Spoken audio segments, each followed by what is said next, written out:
you want to save time and learn how to invest in real estate faster, go to investorthrive.com to master the sales process from our training so you can close more deals with less leads, even if you're only doing this part-time. Or if you don't know where to start and need help, give me a call at 385-398-9862 and let's chat. All right, what's going on, everybody? Welcome to the Investor Thrive Painless Wholesaling Podcast. We got my man Brent Daniels. What's going on, Brent? Let's go. Yeah, I am telling you, I'm so excited to be on here, Nathan. dude, thank you. You have been pouring into our Rhino Tribe community so much, teaching people your painless method. It's been absolutely bananas. People are going crazy for it in the private groups, in the Zooms that you do every Friday. And it's just absolutely incredible. So one, I want to thank you for pouring in. I think that people, it is so powerful when people start to understand when you're giving and giving and giving, the only thing that can happen is getting, right? And receiving, I guess, is probably the better term for that. And not keeping things quiet and being really, really loud and just trying to help out as many people as possible. One, it makes you feel better just as a human, but two, it increases your ability to network and squat up with people and JV and raise funds and find other opportunities that you never thought would be available. So thank you. Seriously, sincerely from the bottom. Yeah, I appreciate you. And you saying that means a lot to me, because I will just tell you, since I started, I changed my mentality of scarcity mentality to like, obviously there's an abundance, right, to give out. My life has just been so much happier. I have fun doing what I do. And I've learned that from you. It looks like every day you're having a good time. You're just trying to give as much as you can. Well, listen, this is the most exciting business that I can imagine. I mean, literally, you can start with $0. You can go and find an ugly house on the street in your community. You can go up to that door and you can knock on that door and have a conversation, or you could get their phone number free online and call them up and ask them, when do you plan on selling this property? And then all of a sudden that starts building the momentum. And then you find these opportunities, and hopefully in the beginning, you're selling them to somebody that's going to either put it in their portfolio or fix and flip or whatever else, if you're just starting out with a small budget, and build your big, heavy, healthy bank account so that you can do this business full time. Because once you do it full time, I'm telling you, it's just an incredible life. It's an incredible life. It's an incredible lifestyle. It's an incredible business to be in, whether it's an up market, down market, sideways market, flat, whatever it is. There's opportunities every single day. And a great comment from Dolph DeRoos, who was Robert Kiyosaki's real estate mentor and coach, said the deal of a lifetime comes around about once a week. And that's absolutely right. It's absolutely right. So I love this business. I have a lot of energy for this business, and I love the people in this business. So yeah, and I think you it just shows. It just shows that you're genuine, you love it. And it's really awesome. I love the TTP thing, the talk to people, because the thing is, like, that's how you get deals. You just got to get on the phone with someone and find out their situation. Like, what's going on? How can I serve you? Like, how can I be of help? And that's something that I've done that I really enjoy about this job is, look, I'm not trying to force you on like my offer of like my wholesale offer, my cash offer. I'm here just to see what you need, and let's see if we can work something out that's beneficial to you, right? To both of us. Yeah, so I think it's important to understand 3 words when it comes to negotiating. All right. There's speed, there's convenience, and there's price. Okay. Right. Speed, convenience, and price. And in normal or down markets, the sellers only get to pick 2. They only get to pick 2. Right. And when people want speed and convenience, then they have to have a lower price. That's just the facts. That's how it shakes out. And so if you understand that, then you actively look for people that want to trade speed and convenience for price. And typically those are ugly houses. Typically those are people that don't have the budget to fix it up. They don't have the expertise to fix it up. They don't have the time to fix it up. And they just want to get rid of properties because it's a burden on their life. It's a burden on their mind. It's a burden on their schedule. And you know what I mean? People have things that they need to do, and they don't want to worry about properties. That's where we come in. That's the problem that we solve, is we give them speed and convenience, and they give us price. It's a fair negotiation at that point. Yeah. And I'll just speak from personal experience. Like, I bought some houses in March, flipped them, listed them, like, right as the market shifted. And I myself am motivated, very motivated to get them. They haven't sold. and we're having to explore different options of taking it down, using it as an Airbnb or rental. So it's anyone can become a motivated seller in a second, right? Like, Hmm. so guys, if you're looking at properties on the MLS, if you're looking at, you maybe talked to someone that wasn't motivated like a month or two ago, things could change in an instant, right? Yep. So it's never judge someone and be like, that guy's rich. Like I did a deal a little bit ago. This guy was a multimillionaire, like wasn't struggling with the payments or anything, but he just didn't like the tenant, didn't want all that problem. He was like, look, I Yeah. got millions of dollars. Why do I gotta have this headache on my mind of a guy that's not paying rent, right? He was a landlord. Multimillionaires don't want problems either. They don't want to have those issues. Well, listen, Nathan, I tell this story a lot because it's like it like just sticks in people's minds, and Mhm. it's just wild, and it's a true story. We did a deal where a real estate broker, her name was Fran, a real estate broker, and I looked at how many properties she owned after I did the deal or after we locked it up, and millionaire. Free and clear, millionaire, easy on paper. You know what I mean? Not in her account, but like in the equity in her properties. And she had no heirs. Her brother just passed away. He had no heirs. She had nobody, like nobody was going to get these properties, right? And Right. so I went on this appointment because my acquisition manager's like, "Hey, you need to get out here and see if this person that I'm talking to is serious or just crazy." And so I go out there, and on Zillow, the properties were 220,000. Okay. Okay. Decent property, maybe needs $25,000 worth of work. I go there. She tells me, give me $9,000. This property's yours.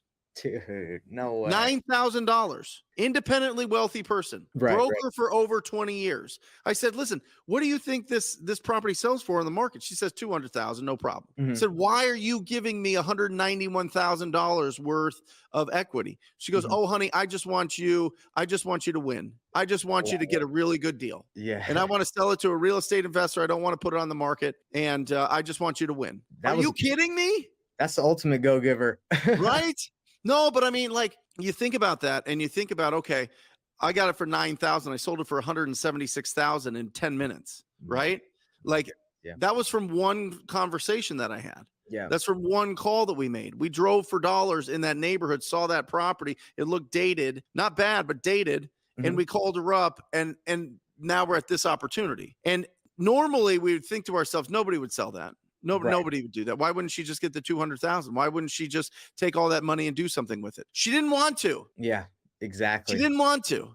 And you run into these opportunities. If you're consistent, you'll run into them at least once a year. Yes. And in our business, we get what we call massive deals, which are deals over 50,000 at Mhm. least once a quarter. The last couple of years, Yeah. we were averaging 50,000, but in a regular market, it's about once a quarter that you get these big, massive opportunities. And they Mhm. happen if you're proactive. They happen if you are obsessed with this business. They happen if you build a culture in your business of being wildly proactive and communicating, over communicating with all the leads that you have and all the potential prospects that you have. That's the name of the business. I look down at what is the seed of every single deal, Nathan. The seed is a conversation. The seed is a quality conversation A with a TTP. distressed property owner. That's it. Yeah. And statistically, 6 to 10% of the real estate market is in distress at all times. By the way, there's 143 million properties in the United States, residential real estate. 10% of that's 14 million opportunities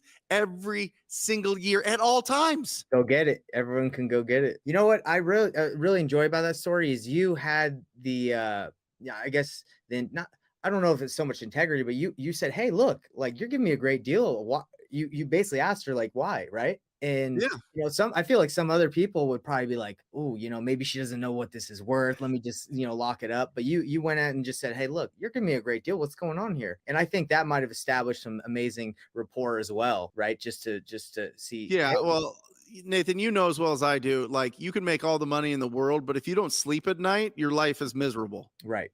It is. You know what I mean? You got to be able to sleep with a clear conscience. No, And it's so you need to understand, is this somebody that just doesn't understand anything about this? Am I duping this person? I've never duped anybody in my life. there you go. And I'm not going to start now. You know what I mean? It's just, it doesn't make sense. It doesn't feel right. It's just instinctually, it would just, it feels gross. It feels slimy, and Yeah.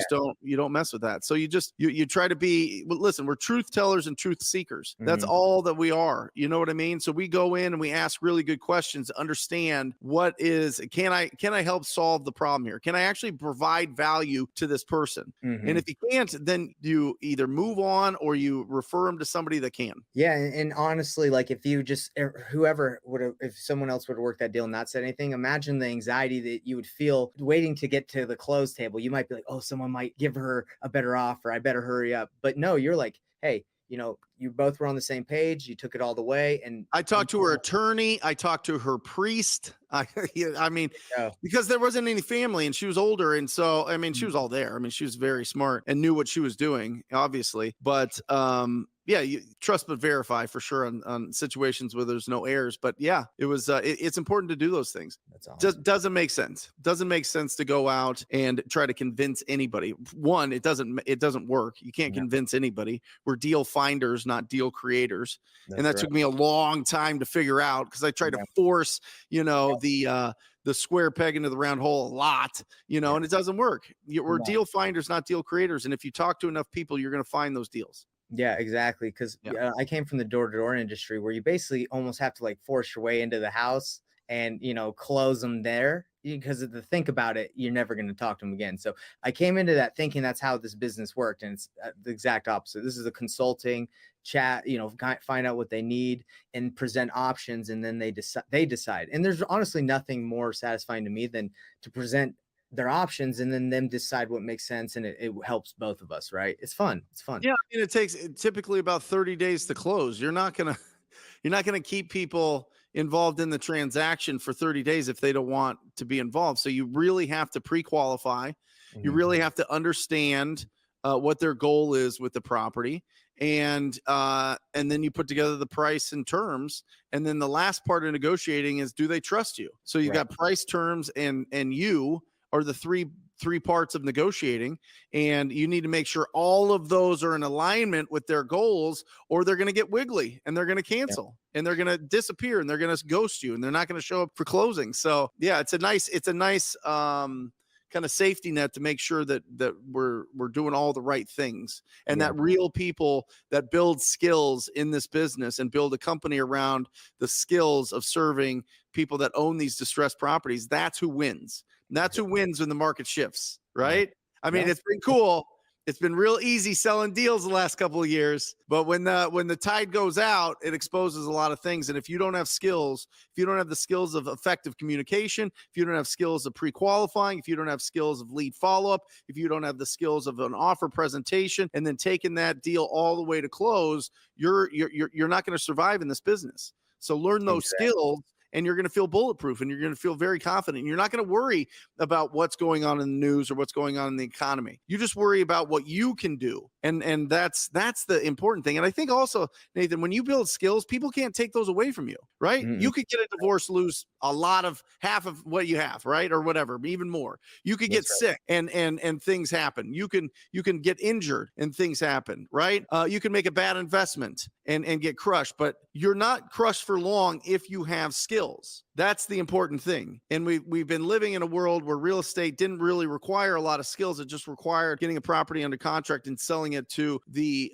unbelievable amount of buyers out there. And when Right. those Yeah. buyers shrink up, the people left with the skills win. Yeah, and the skill set that as we've talked about with the reverse wholesaling, the painless wholesaling, is the skill set of connecting with buyers, earning their trust, and then getting them what they need, right? Because if you call me, if you're a new wholesaler and call me, hey Nate, what can I find you?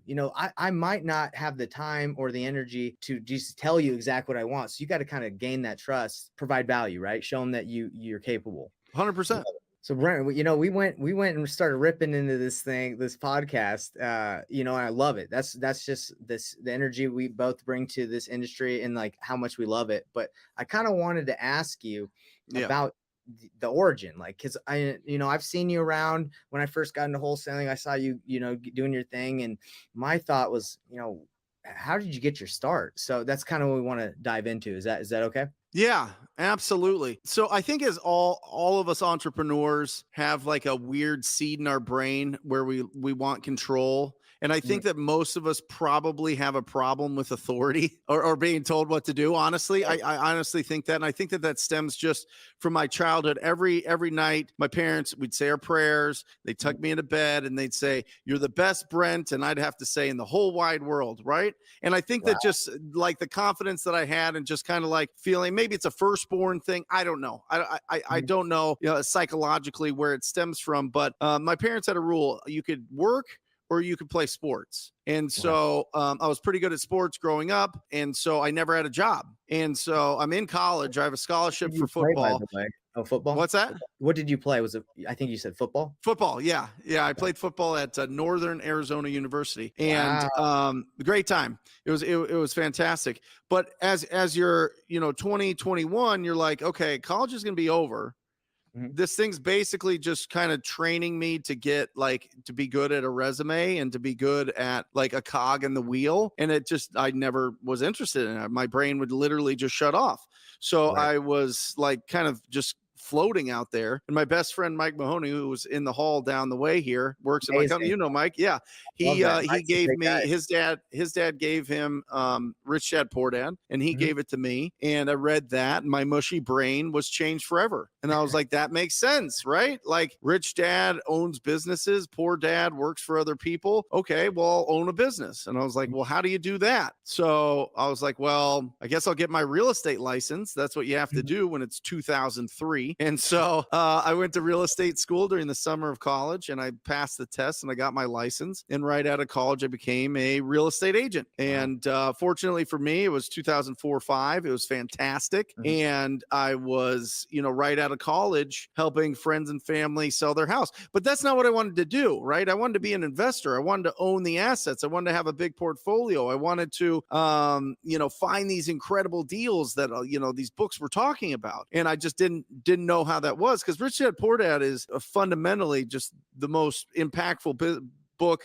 that we have in our industry in real estate, but it's Right. not an instruction manual. It's It's not. not a Right. this is how you go and get deals and how you lock it up and in this it's education. And so it took me a while to kind of sift through what's education, what's entertainment, and what's instruction. And I really needed the instruction, so I joined a real estate brokerage and just kind of did that and fell into being a real estate agent. And then when you're young and you make six figures, you feel like it's $1 million, Yeah. Your your and world right there. so I opened up my own brokerage. I went and I wanted to, Grant Cardone 10x it, and I wanted to go crazy, which was the dumbest idea of all time because I just didn't have the skills to be able to do that. And I got a big 9,000 square foot office, and I opened up a brokerage, and I recruited a bunch of agents, and I was feeling great. And then 2008 hit, and the economic world melted, Yes. and I wasn't in a position to take advantage of that because I wasn't taking money home from my business. I was pouring it all back into the business, which is a huge mistake. And I can touch on that later. But Okay. I wasn't taking money home. So I couldn't take advantage of all the incredible opportunities to buy the real estate when they were at like the bottom. Mm. And I had signed a personal guarantee on an office lease for this office for 10 years, the Ooh. equivalent of $740,000 worth of rent. Right. And Were you tripping out? the Were funny you thing is when you don't pay an office lease, they sue you. Oh They god. sued me. So I had a $742,000 judgment. I was 27 years old. I went through a divorce. It was a rough time. I was then living in like a bedroom at my buddy's house at 28, right? Feeling totally defeated. And I had to scratch and claw my way out. And it took a couple years to kind of get over the hangover of all of those emotions and of all that failure and of all the, not being able to know how to deal with it. Yeah. And then I realized that if I just go out and knock on doors in neighborhoods, I could see if people want to sell their properties, and I could sell it to my investor buyers, because Yeah. investor buyers were everywhere here in Phoenix, right? I mean, the prices were fantastic. So I started doing that. And then I realized One day I got a phone number and a number. I mean, a phone number and a name for a property owner that lived in New York. The property was vacant, but the caretaker lived 4 houses down. She gave me the information. I called up the gal and I got my first deal. Mhm. And I got the first deal. I went to my buyer and I said, "Hey, listen, if I can get you this property at 150,000, will you pay me 3%?" He goes, "Yeah, no problem." Yeah. And I was like, "Great." So we go to the closing. He's not closing it. His buddy is. It Mm. shows him making $30,000. Yep. Yep. And I go, what's happening here? What's going on with this deal? Are you buying it or are you not? He goes, no, I sold it. And I go, what do you mean you sold it? Like, you don't even own the property. How do you sell something that you don't own? He goes, no, Right. I sold the contract. And Oh, I was like, you're like, "Let's go." um okay, you can sell a contract. And he's like, yeah. And then I did two more deals with him, three total, for $92,000 worth of assignment fees that he got. I got Mm, 3% on each of them, so I made like 12 or 15,000, I don't remember. those are some And spreads right there. but it was my education into, this is what wholesaling is. And Mm, once I realized what wholesaling is, and my natural risk aversion, because I didn't want to lose everything again doing flips or doing rentals or doing all these other things. By the way, I foreclosed on 5 properties, had mhm. 2 cars repoed. I don't know if you've ever had a car repo, but it's wildly embarrassing when they come and find your car and just take it from you, No right? way. And so, like, all of these things. So I'm risk averse. So I'm like, you know what? I don't want to get too risky, but I want to make a bunch of money. How do I do that? It's Okay. called wholesaling. Yeah, It's love it. called wholesaling. And Mhm. so now I built a business and have grown a business. And it started with just me and a partner, Dustin, who's incredible. We split ways in 2018. He's got an incredible business and I've got an incredible business. And now I work 5 hours in the business. Last year we did 1.7 million. This year we're on track for about 1.5, which is a little bit down, but the That's awesome. shift as of June 15th affected us big time. Yes. But we're still at 55% profitability. And so That's you really amazing. look at this thing and you realize that maybe, I mean, owning real estate and getting passive income is fantastic. Mhm. Getting passive income on a scale like that in a business that you created is so much better. Oh my gosh. I mean, people, the old saying from like Andrew Carnegie, from like way long ago, was like 90% of millionaires are in America are made from real estate. Yeah, in Right, 1930, bro. right, Like, now it's exactly. from business. Like, Mhm. don't get it twisted. It's absolutely from business. But you take that cash flow and you put it into real estate for preservation, Mhm. not speculation. So Right. then you actually get to keep the money that you made, which is Exactly. fantastic. And so I think that that's the smarter plan. I think if you go after ugly houses, get big checks, create a business to be able to do that on a consistent basis, pull yourself out of that so that you can focus on finding the best deals that you want to work with and spend time with the family, coach people in real estate, lend money, do the other things that you want to do that feeds your soul, really brings joy to you. That's like the best. That's the Yeah. best position to be in. And you don't get there unless you build a real foundation of going out there and talking to a lot of people. And by the way, Nathan, what I didn't mention in there is Mhm. 45,000 conversations I've had personally with property owners. Wow. Okay. Like, I That's cold amazing. called 3 hours a day, 9 to noon, every day for 7 years. Okay. Like, just going and going and going and going and going and going. I had to crawl out of that hole. I had to pay Mhm. off that judgment. Right. Yes. I had to clear up my credit. That was like the lowest that it could possibly be. I had to do all those things. I had to pay back a lot of other things. And I'm telling you, like, there's no skipping the hard work part of it. There's no skipping the building skills part of it. There's no skipping Right. being in the dirt, chopping wood, carrying water part of this business. There's not. And anybody that tells you that there is just selling you something. Yeah, and hey, that is an incredible story, and that's why I wanted to do this because I had no idea you went through that, right? Because a lot of people, when they look at success or they see somebody, they see the end product or what's going on now. They didn't see you going through all that trial, right? That's amazing. Did looking back, are you grateful that you went through kind of that, or do you wish you didn't have to go through that? I know that's a tricky Um, question because I know there's the divorce, but I guess yeah. There, My there's the Greek philosopher, and I love this. Seneca talks about, don't stumble on things you've already walked past. You Mhm. know what I mean? Like, don't trip on your past. Don't think, you know what I mean? Like, I don't know, honestly. Don't really Nathan, think about do it. I wish it happened? Probably not, if I'm being honest. Do I Right. wish it would have just been dope and I would have been like, 10 times the net worth by now? Absolutely. Yeah, yeah, But I think that everybody goes through this type of thing at one point or another. I think right. if you're building it yourself, I think if you come from a family or if you come from a community that protects you and really understands and keeps you, on the path, that prevents a lot of that from happening. Mhm. But I think that at least my ego had to get crushed for me to be where I'm at now. You know Yeah, what I mean? Like, for sure. Yeah, so, but and I know I don't trip on the stuff that I'm already past. yeah. You know what I mean? And I know it's a So, tough question, but at the same time, like you're a different person because of it, right? Like you oh can yeah. handle adversity, and so kind of tell me, when did you start getting into helping others? Like, was that always something that you had in mind that you wanted to do? Is that always something you did along the way, or was there a point where you're like, look, it's time to give? Because I know I talked to Brandon Simmons, I talked to a lot of people. You were Tom Kroll, you were a big go giver, right? So Yeah. was this a moment in your life, or was this something you always did? It's so fulfilling. You know what I mean? Like, here's how I look at it. And I think about a family reunion, right? I went to a family reunion in Chicago Mhm. and I'm there and nobody cares what I do. They love me and and they remember me growing up and they remember all these things, but nobody has interest in real estate. Right. Nobody has interest in what I'm doing.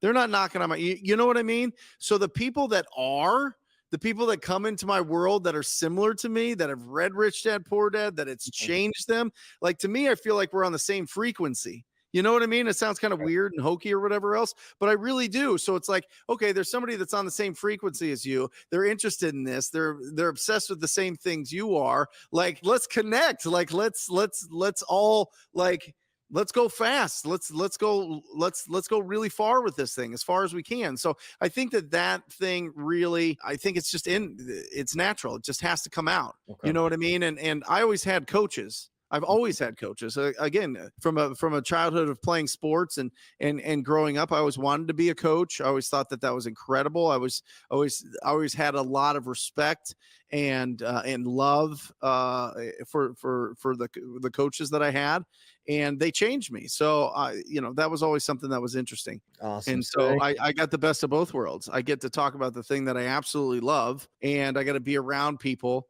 that love it too. yeah. So it's like, you know what I mean? You and I could sit down, we could talk for 3 weeks Mm, and not take a breath. for You know sure. what I mean? Like, that's incredible. You don't that there's not a lot of people in your life that you can do that with.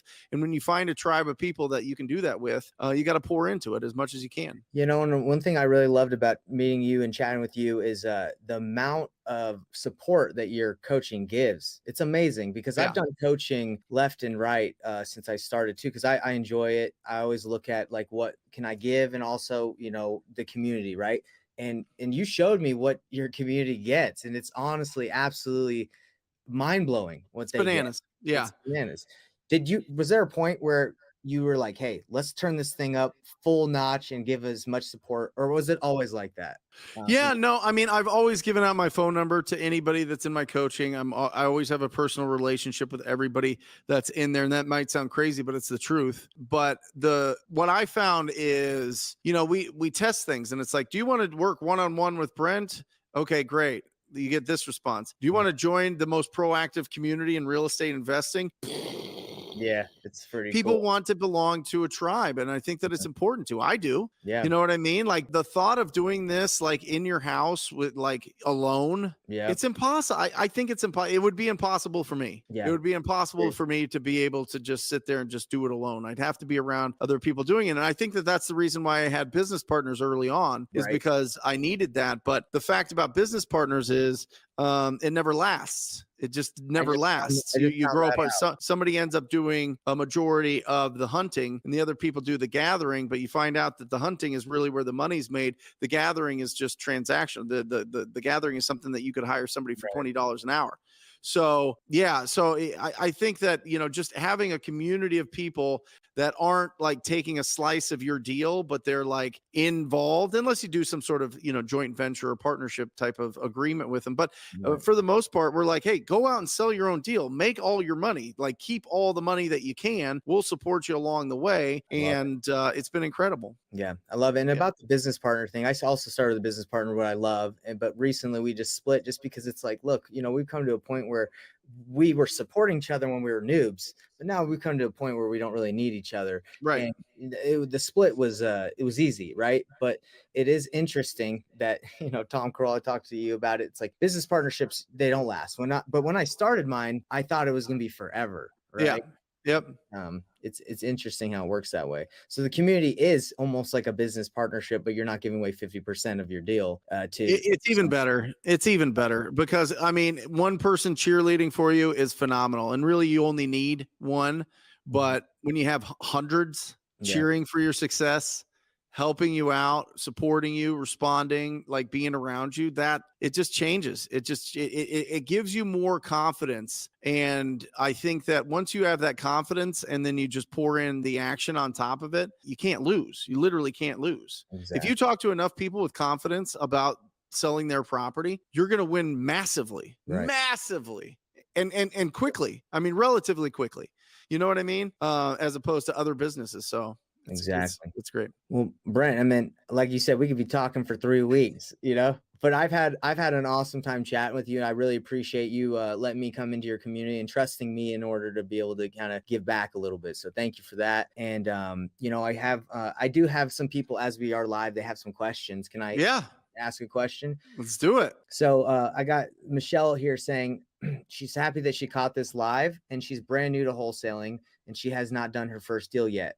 What is your recommendation for the people watching this that are in analysis? Not saying she's in analysis paralysis, but that might be just watching, learning. What would you Yep. say? Hey, what's the action they need to take in order to get their first deal? Go out, find the 100 ugliest properties that are around your house. For real. The 100 ugliest properties.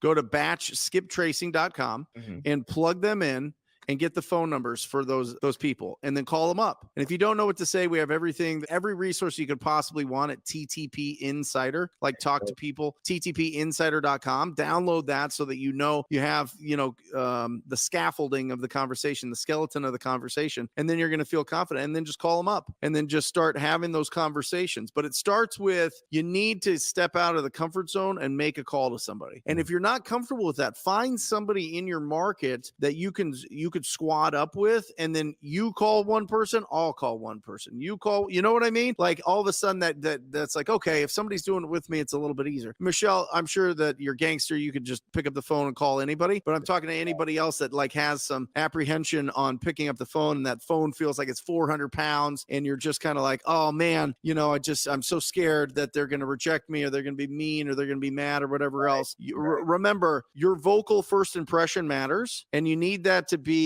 kind and certain. Hmm. Certainty and kindness when you call somebody helps relieve some of that, like, nervousness, and your vocal first impression will be more powerful, and more people will respond to it favorably. Yeah, I love it.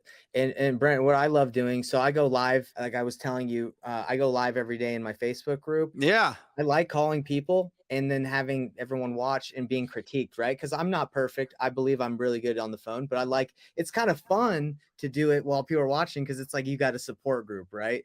And so it's a win-win for I feel like people in the group, my Facebook group. It's just like, hey, come hear how it sounds, and I'm not alone. And I've gotten rocked a couple times live where people I don't, I get flustered a little bit. sure. Somebody hits me with I'm talking to an agent and they're like, I ain't trying to work with you, and but it's fun. And that I agree with you 100%. You need to get around a community that can kind of give you that when you're down and out, maybe feeling down, you Yep. got some people to Well, support you. people should be making calls while you're making calls. That's the key. Right. Make the calls while he's making the calls, and boom, you feel like you're in it, right? It's all mental. It doesn't really change what the other person on the other end is going to respond. So, but if mentally it gives you support that you're like, yes, I'm going to be able to call while Nathan's calling, and we're going to do this, and I'm going to comment that I got a lead. That's awesome. Yeah. That's incredible. So Brent, someone's asking, what's the site again to search houses? I think he must be whoever says this is about skip tracing. Yeah. batch skiptracing.com. You can, I mean, if you have the budget of I think their lowest tier is $100, but batchleads.io. Mhm. Do you have a affiliate for that? I do, but, you know, Yeah. you can throw your plug in. It doesn't matter if you No, no, no. Go ahead. Let them know. I can just put it in the link, Okay, for this perfect. podcast, yeah. Yeah.